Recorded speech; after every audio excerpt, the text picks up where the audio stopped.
In Washington, the Washington Post had a really interesting piece just this week about you, a giant profile, and my friend Steve Pearlstein wrote this. Lina, the crusading chair of the Federal Trade Commission, who at the age of 35 has become the wonky cult hero and legal wunderkind of a new progressive movement determined to break the economic and political power of big business and big tech. There's a lot to digest in that, but cult hero is kind of an interesting description, right? Well, first of all, let me just say it's so great to be here. And, you know, it's such an honor to be in this role, especially at such a unique moment in our economy and in our democracy. You know, the big tech part of that description is where I wanted to start with you, if I could. You know, you've talked a lot about the concentrated power of big tech and the dangers of concentrated power in big tech. And you said something provocative that caught my eye about the way big tech is impacting the world of journalism, where I've lived for a long time. At the Digital Context Next Summit recently, you said, historically, we've seen how it was really important for policymakers to play an active role in structuring markets to make sure that an independent free press remains viable. Is big tech making an independent free press unviable? And if so, what can the FTC do about that?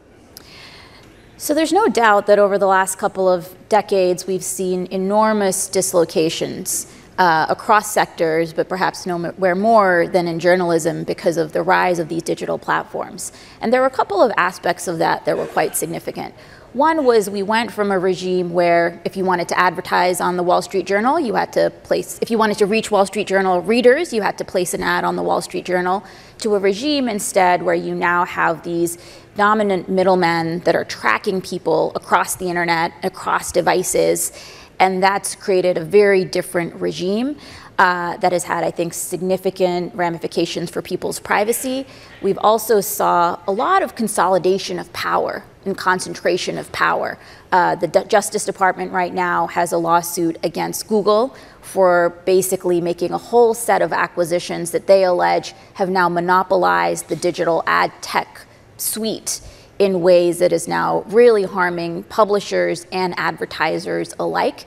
And so overall, we've seen the rise of dominant middlemen and dominant intermediaries that a lot of times are taking a bigger and bigger cut at the expense of both the producers and the consumers, and that's a trend that we see in journalism, but in all sorts of other contexts. And does the rise of AI make that problem inevitably bigger and more complicated? I mean, I note, for example, that Scarlett Johansson just this week said, ChatGPT asked for permission to mimic my voice. I didn't give it. They seem to have done it anyway. What is the danger to content producers and their revenue stream from the AI introduction into this space? So we see across the board wholesale scraping of, you know, people's content. The FTC a couple of months ago held a roundtable with creators, with voice artists, with graphic designers, who all shared that, you know, they woke up one day and felt that their life's work had been gobbled up by these models. Nobody had asked them. They were not getting paid for it. And all of a sudden, some of these models were now spitting back out their own content in competition with them. And so we see huge potential devaluation of the content that people have created, and I think there are interesting competition implications as well. And so in some ways, that's just a continuation of what we've seen. In some ways, it's different. I think we're also seeing the possibility that the web is going to become much more closed rather than open. And I think that's a risk that we need to be vigilant about as well. You know, it's interesting. I did an experiment this morning. I wrote a column for the Wall Street Journal for like 29 years, and I assume that's all been consumed by AI now. And I went on ChatGPT and said, write a Gerald F. Seib column, and it instantly spit out about 700 words of, you know, pretty vapid, and maybe that should tell me something, but plausible copy. So what rights that I have been violated in that process? So look, from a law enforcement matter, you'd want to look at this in a very fact-specific way. There's no doubt that, you know, especially in contexts where people have shared their data with certain companies and have not signed off on that data being used to train the models. And so in some instances, we're seeing now retroactive changes to terms of service or policy saying, now we're going to retroactively say we can use all of your data, be it the photos you loaded from family vacations, the videos of your kids. All of that is now fair game to be fed into our models. And I think that's where people feel a sense of violation, that that's not really what they signed up for. And oftentimes they feel that they don't have recourse, right? I mean, some of these services are essential for navigating day-to-day life. And so if the choice you're being presented with is, sign off on not just being endlessly surveilled, but all of that data being fed into these models, or forego using these services entirely, I think that's a really tough spot to put people in. The question that arises is, what can you do about it if that's the problem? And you made a speech recently on AI in which you said, our remedies, our meaning the FTC's remedies, will continue requiring that firms delete models trained on unlawfully acquired data in addition to the data itself. So how do you do that, and what are the tools that you actually have at your disposal? Because this is a very unconventional problem. So let me just say to step back, I think in Washington there's increasingly a recognition that we can't, as a government, just be totally hands-off and stand out of the way. I think that was the philosophy that we saw in place during Web 2.0, and that's had some pretty devastating ramifications in terms of people's privacy, in terms of the state of the independent press. And so there is a desire to learn from that experience. You're right that in some ways this is going to look different, but we have to make sure we're marshaling the lessons of the past, both in the privacy space, but also the antitrust and competition space. There's no inevitable outcome here, and we as policymakers and as a society can help make decisions and choices that are going to steer these technologies on a path that actually serves us, rather than a model where a handful of companies are just extracting more and more from society, from creators, and people feel they don't have recourse. At the FTC, we enforce both the antitrust and consumer protection laws. We've been very active on both fronts. And I would say on the antitrust side, we are scrutinizing the entire stack, from the chips to the compute and cloud, to the models, to the apps, trying to understand what are the kind of key properties of each of these layers. In layers where you are already seeing some bottlenecks or a handful of companies controlling that stack, how do we make sure that's not being used in anti-competitive ways such that innovators and entrepreneurs are going to be locked out? I went to Silicon Valley a few months ago and I heard a tremendous amount of excitement from a lot of founders and startups, especially about the potential of open source, which has historically been a key driver of innovation. But there was also some apprehension, in part because there was a recognition that right now the raw material for a lot of these tools is in the hands of a very small number of companies. And so who's even getting access to the models, who's getting access to compute and on what terms, all of that seems very opaque to a lot of the founders and startups. And I think there's a concern that, especially if you have vertical integration and conflicts of interest, there could be self-dealing, there could be discrimination, there could be exclusion, so that the big guys are just getting bigger at the expense of everybody else. Well, is that the logical, maybe inevitable outcome of this process, that the big players who are big now become the big players in the AI space inevitably? Or is there a path where that's not the case? I think this is where you need to look at each layer of the stack. And so, for example, we see significant consolidation in the cloud computing space. You basically have three major players there. Right now we see significant consolidation in the chips layer as well. And we need to understand, is there a path for injecting more competition into these layers? At the very least, we need to make sure that these firms are not using any monopoly power or market power that they may have to entrench that dominance or to exclude competitors. Historically, we've also used another set of tools when we've dealt with markets where you see a lot of consolidation. And so be it the railroads, be it telecom, we've had certain tools in place where we've recognized, okay, there's going to be a certain degree of economies of scale here. And what we need to make sure is that power is not being abused. And so we've had things like non-discrimination rules that said you have to treat everybody on equal terms when they're asking for service. We've had things like structural separation rules that said if you own the rails, you can't also then go own the coal mines, because then you're obviously just going to transport your own coal and leave everybody's else.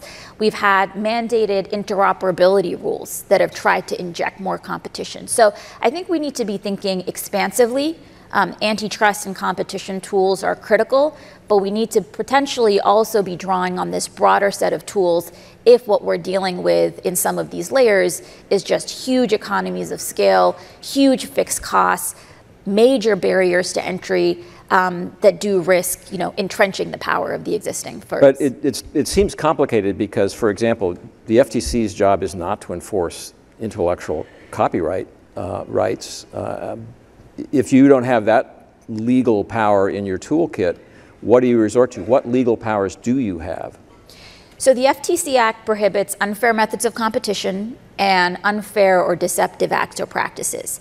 And so you can imagine, if somebody's content or information is being scraped that they have produced and then is being used in ways to compete with them and to dislodge them from the market and divert businesses, in some cases that could be an unfair method of competition. I think we've also seen a lot of concern about deception, about unfairness.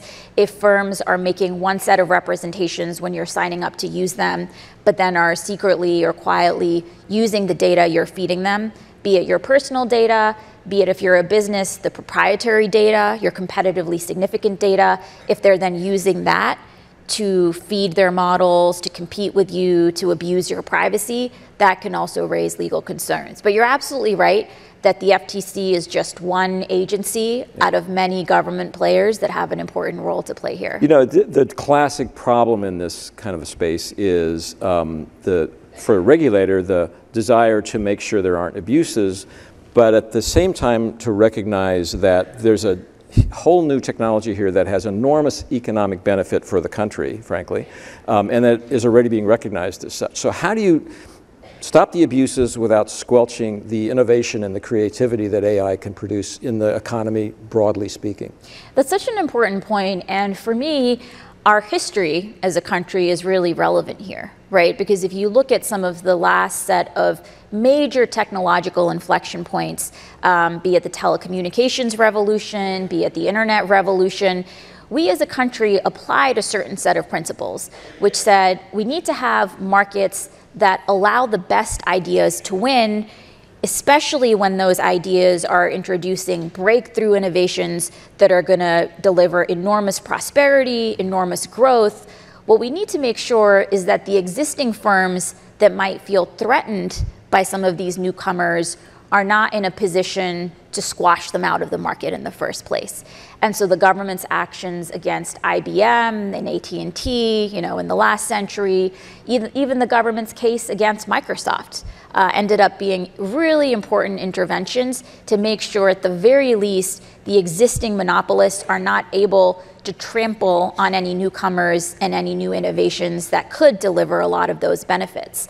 And so I think we need to be very wary of some of the national champion arguments that you hear, saying you have to let the big guys stay ahead, you need to let them squash the competition, you need to shut out open source from the market because that's the only way we're going to win on the global stage. I think historically those arguments have not served us well when we've doubled down on national champions and locked out competitors. And so I think that's something we need to be extremely vigilant about this time around too. I want to leave some time for audience questions at the end. So let me just ask you about a couple of other items before we move on. You've spent a lot of time, a lot of the agency's energy working on non-compete clauses.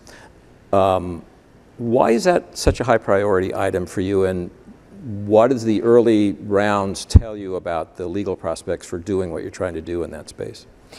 So this work preceded my arrival at the agency. We had certain workshops and tried to understand how prevalent are non-competes, right? These are clauses that started off in the boardroom, but over the last couple of decades have really proliferated across the economy, across sectors, across income levels. So we're talking fast food workers, security guards, janitors, as well as your senior executives, scientists, doctors. So we proposed a rule based on a lot of empirical evidence that has shown that non-competes suppress wages. Interestingly, not just for the workers that are covered by a non-compete, but also for workers who aren't. Because if you have less churn in the economy, if you have people who are not as efficiently able to match with employers and are instead trapped, that's going to be bad for workers as a whole because there's just less opportunity. We've also seen evidence, empirical work, showing that this is harmful to competition. The FTC has heard from businesses, from entrepreneurs about how non-competes impeded people's ability to either go launch their own business. We actually got a lot of comments from people who said, you know, I work for an employer that candidly is not doing a great job. I have ideas for how I could deliver a better product at a better price, but I'm not able to go launch my own business because of a non-compete. We heard from a lot of entrepreneurs about how non-competes had limited their ability to scale up because the relevant talent pool was locked up. Interestingly, a lot of this empirical data came from states that have restricted non-competes. So California, for over a century, has said non-competes are non-enforceable. We've also seen states like Oklahoma, North Dakota, really curb non-competes, and a whole set of other states in the last decade. And so that created a natural experiment where researchers were able to isolate what are the effects of non-competes and then produce all of this evidence and all of this research showing it's having a detrimental effect for labor markets, but also critically for product and service markets. We're losing out on new business formation, we're losing out on new innovation, and so we were really pleased to be able to put forward this rule. Let me ask you finally just to talk a little more broadly about your philosophy here, because, you know, at the outset I quoted my friend Steve as saying you're a cult hero. One place you're probably not a cult hero is in C-suites and executive boardrooms. And some of your critics would say you don't really believe in free markets or the capitalist system. Clinton and Obama advisor Lawrence Summers, for example, has been quoted as saying the Biden administration's policies amount to, quote, almost like a war on business. Is it a war on business? Look, competition and free and fair competition is an essential ingredient to have free markets and a capitalist system that works. Because what you want is for new ideas and entrepreneurs to have a fair shot in the market and to be able to compete on the merits of their ideas, right? I mean, that's really has been essential for America's prosperity, for the innovations that our country has delivered, and a system instead where you have really a lot of concentrated control, basically a closed and centralized system. That's not the recipe for success in America. And so making sure we're enforcing our antitrust laws, having open, fair, honest, and competitive markets is so essential, and it's absolutely critical for entrepreneurs and startups. I mean, we hear a lot from businesses, including from executives at businesses, including some big businesses, who say, you know, I'm trying to compete on the merits, but here I am having to go through this gatekeeper that overnight can change the algorithm, and all of a sudden I've disappeared from the internet. I mean, that type of consolidation of power and the arbitrariness that comes with it, I think is really hostile to a free enterprise system, and that's what we're trying to push back against.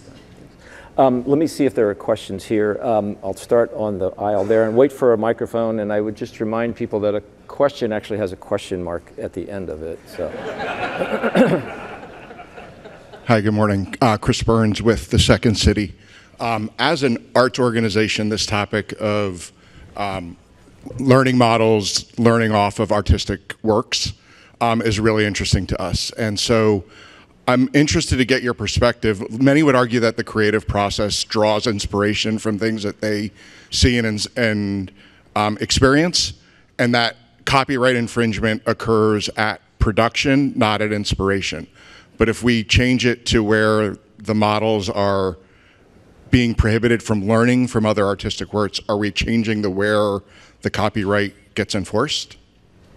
So it's a really interesting question, and I know there are copyright experts, including at the Copyright Office, that are thinking about some of those intricacies and, you know, what does copyright look like in an AI world. For us at the FTC, I mean, what we've heard primarily from artists is, they're excited about AI. They see that there are opportunities here. What they are really worried about is a regime where their productions, their content is being taken and lifted without any permission being asked, without any consent, without any compensation, and with very little recourse, right? I mean, once your creations have been fed into these models, it's actually pretty difficult to unlearn in a model. And so I think making sure we have the right regime in place on the front end. I know various publishers have been entering into agreements and, making sure that there is that consent and compensation on the front end. I think that's going to be an important regime. I would defer to copyright experts on some of those intricacies, but making sure that we're not in a, move fast, break things, ask questions later type mode here is going to be important. We'll go there and then over here. Sorry.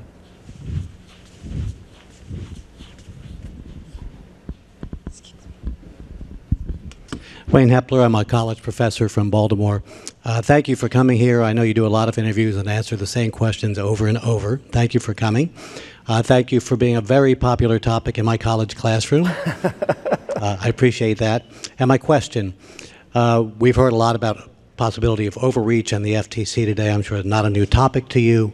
I'm curious what the nature of discussion was on that topic between you and President Biden when he appointed you. That's an easy one. So look, it's such an honor to be in this position. And the president has really been transformative on economic policy. And the executive order that he signed in 2021 said pretty clearly that for the last 40 years, we've been enforcing the antitrust laws and competition policy in a way that has taken us astray. And we've seen so much more consolidation, and this has been bad. And we need to really focus on reinvigorating our anti-monopoly and antitrust laws.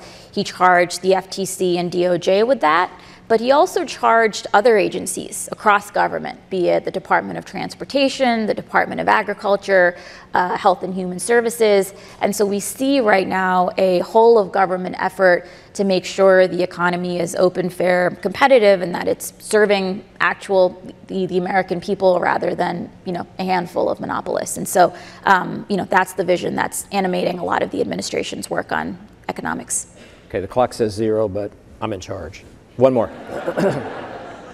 Briefly, I'm in charge. Fair. Okay. I think the Sherman Antitrust Act was 1890. That's right. We are obviously well past 1890. Is there any thought to significantly revamping and rethinking the legislative approach to this, to modernize it and make it more adept at dealing with the very different challenges that we're facing in the 21st century? So there are a set of lawmakers that are thinking about that very question. At the FTC, we are going to focus on enforcing the existing laws. But when we see that there are gaps, it's important to me that we're telling Congress about that to inform their approach. I think as we're seeing, these new AI tools hit the market, that's again catalyzing a lot of thinking about how do we make sure the laws we have in place are fit for purpose in the 21st century. I would just add, good luck getting a complicated piece of legislation through Congress. So then you will be a cult hero if you do that. So.